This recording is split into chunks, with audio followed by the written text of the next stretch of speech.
Pernah nggak sih kamu merasa hidupmu gitu-gitu aja? Padahal kamu ngerasa sudah capek berusaha. Bukan malas, bukan juga nggak punya mimpi. Tapi hasilnya kayak nggak kelihatan. Aku mau jujur, perubahan besar dalam hidupku nggak datang dari keputusan besar. Datangnya justru dari kebiasaan kecil, yang kelihatannya sepele, tapi dilakukan terus. Dan di video ini, aku mau bagiin 7 kebiasaan kecil yang kalau kamu lakukan konsisten, 6 bulan ke depan hidupmu nggak akan terasa sama lagi. Kebiasaan satu, berhenti menunda hal kecil.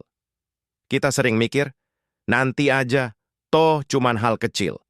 Balas email nanti, rapihin meja nanti, mulai olahraga nanti.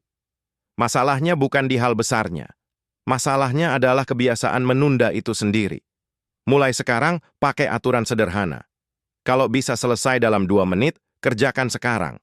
Bukan buat jadi produktif berlebihan, tapi buat melatih otakmu bahwa kamu adalah orang yang menepati janji ke diri sendiri. Dan kepercayaan diri itu dibangun dari hal-hal kecil seperti ini. Kebiasaan 2. Menyentuh tujuanmu setiap hari, walau sedikit. Banyak orang punya mimpi besar, tapi cuma dipikirkan, nggak disentuh. Kalau kamu mau hidupmu berubah, sentuh tujuanmu setiap hari. Bukan harus lama, 5 menit pun cukup. Mau bisnis? Buka catatannya. Mau hidup lebih sehat? Jalan sebentar. Mau skill baru? Nonton atau baca 1 halaman. Kenapa ini penting? Karena tujuan yang disentuh setiap hari nggak akan terasa jauh. Yang bikin kita nyerah itu bukan capek, tapi merasa nggak ada progres. Kebiasaan 3. Mengurangi konsumsi yang nggak kamu butuhkan. Coba jujur, berapa jam sehari kamu habiskan buat scroll tanpa sadar?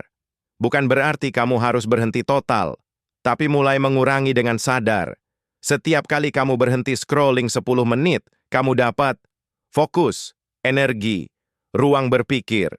Dan itu bisa kamu tukar dengan hal yang lebih penting. Ingat ini, apa yang kamu konsumsi setiap hari, pelan-pelan membentuk hidupmu. Kebiasaan 4. Menuliskan isi kepala sebelum tidur. Kadang kita nggak capek fisik, yang capek itu pikiran. Banyak hal numpuk, takut, ragu, kecewa, overthinking. Biasakan sebelum tidur, tulis 3 hal.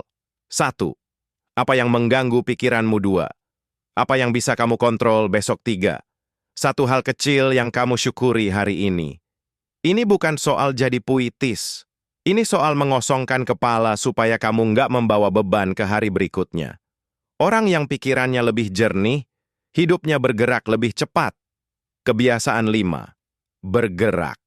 Walau sedikit saat nggak mood, motivasi itu datang setelah bergerak, bukan sebelum. Jangan tunggu semangat. Mulai dulu.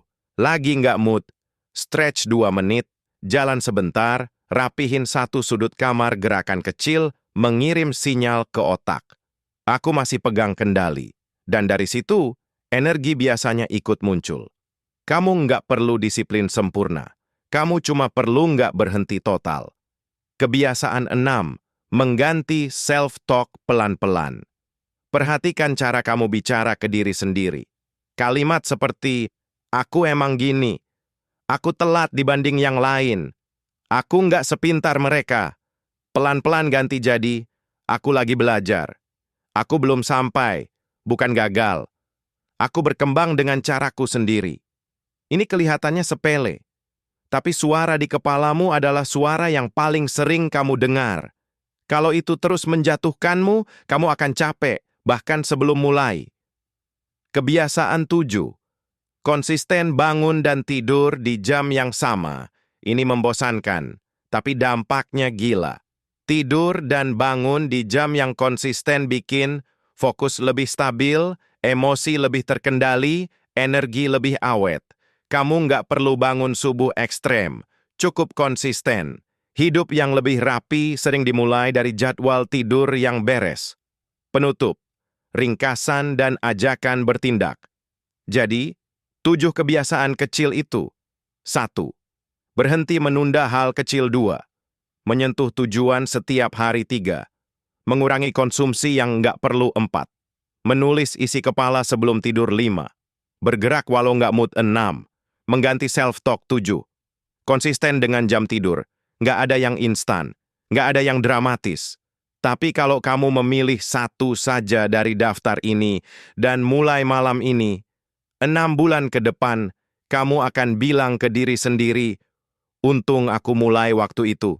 Mulai kecil, mulai pelan, tapi mulai sekarang. Mari kita tumbuh dan berkembang bareng-bareng.